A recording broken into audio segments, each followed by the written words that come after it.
안녕하세요. 조선 후기의 문신이자 시인이었던 정운이 지은 가사.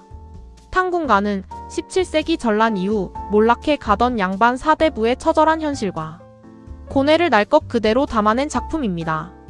이 작품의 창작 배경은 임진왜란과 병자호란이라는 거대한 두 차례의 전란과 밀접하게 맞닿아 있습니다. 전쟁은 온 국토를 황폐화시켰을 뿐만 아니라 조선 사회를 지탱하던 신분 질서와 경제적 기반까지 통째로 흔들어 놓았습니다. 작가인 정운 역시 한때 나라를 구하기 위해 의병을 일으키기도 했던 사대부였으나 전쟁이 끝난 후 고향으로 돌아와 마주한 것은 지독한 가난이었습니다. 과거 조선 전기의 양반들은 가난하더라도 최소한의 체면을 유지할 수 있는 기반이 있었지만 조선 후기에 이르러서는 양반이라 할지라도 직접 농사를 짓지 않으면 당장 굶어 죽을 수밖에 없는 비참한 처지로 내몰렸습니다. 탕군가는 바로 이러한 시대적 변화 속에서 양반으로서의 자존심과 당장 입에 풀칠하기도 힘든 궁핍한 현실 사이에서 겪어야 했던 지식인의 정신적 고통을 배경으로 탄생했습니다. 자, 그럼 작품을 감상해 볼까요? 하늘이 사람을 만드실 때 일정하게 고루 채워 주련만은 어찌된 인생이 이다지도 괴롭고 고초스러운가. 한 달에 9긴 일을 겨우 얻거나 못 얻거나 하며 10년 동안 갓 하나를 쓰거나 못 쓰거나 하는구나. 안연의 표주박이 자주 비었다 한들 나처럼 텅 비었겠으며 원원의 가난인들 나처럼 이토록 심했을까.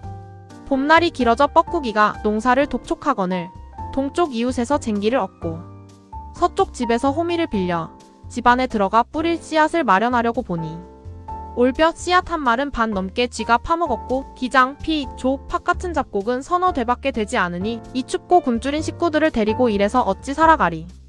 이봐 아이들아 종들아 어떻게든 힘을 써서 일하려무나. 죽을 쑤어 국물은 상전인 내가 먹고 건더기만 건져 종들에게 주었더니 눈살을 찌푸리고 코방귀를 끼며 휘파람을 부는구나. 올뼈는 겨우 한 다발 수확하고 조합 팥은 다 묵혀버리니 쌀잎이나 발행이 같은 잡초들은 어찌 이리도 나기를 싫어하지 않고 무성한가. 나라의 갚을 곡식과 고리 대금은 무엇으로 장만하며 나라에서 시키는 노동과 세금은 어찌 채워낼 것인가.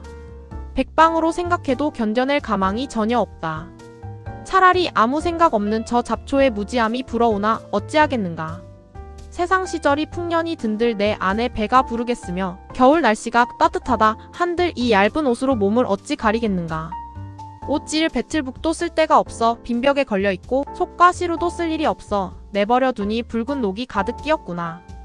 명절과 초하루, 보름, 제사는 무엇으로 재물을 차려 지내며 멀고 가까운 친척들과 찾아오는 손님들은 어찌 대접할꼬. 이 빌어먹을 몰골을 지니고 살아가니 어려운 일이 많고도 많구나. 이 원수 같은 가난 귀신을 어찌해야 이별하겠는가.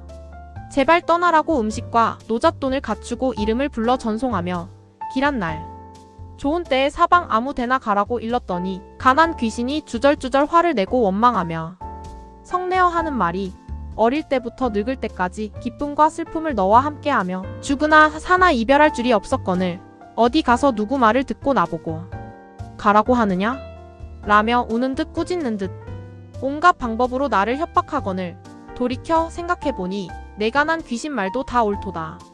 정없는 세상 사람들은 다 나를 버리는데 너 혼자 의리가 있어서 나를 버리지 않고 지켜주니 억지로 피하려 장꾀를 부리며 하늘을 원망하겠는가. 가난하고 처남도 내 분수이니 서러워해서 무엇하겠는가. 이러한 배경에서 태어난 탕군가는 국문학사적으로 매우 중요한 가치와 의의를 지니고 있습니다. 무엇보다 조선 전기 사대부 문학의 주류를 이루었던 강호가도의 관념성을 정면으로 깨뜨렸다는 점에서 큰 전환점이 됩니다. 이전의 문인들은 가난을 자연 속에서 안빛낙도하며 유유자적하게 즐길 수 있는 낭만적인 것으로 미화하곤 했습니다.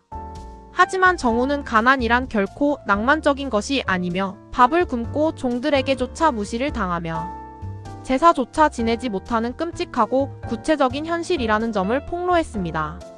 이는 가사 문학이 허황된 관념의 세계에서 벗어나 생생한 구체적 현실로 이동하는 결정적인 계기가 되었습니다.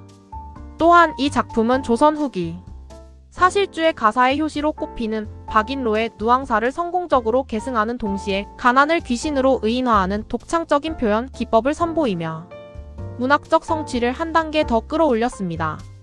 이러한 사실적이고 해학적인 태도는 양반 문학이 해체되고 훗날 평민들이 주도하는 사설시조나 작가 등의 서민 문학으로 이어지는 징검다리 역할을 했다는 점에서 그 의의가 더욱 빛납니다.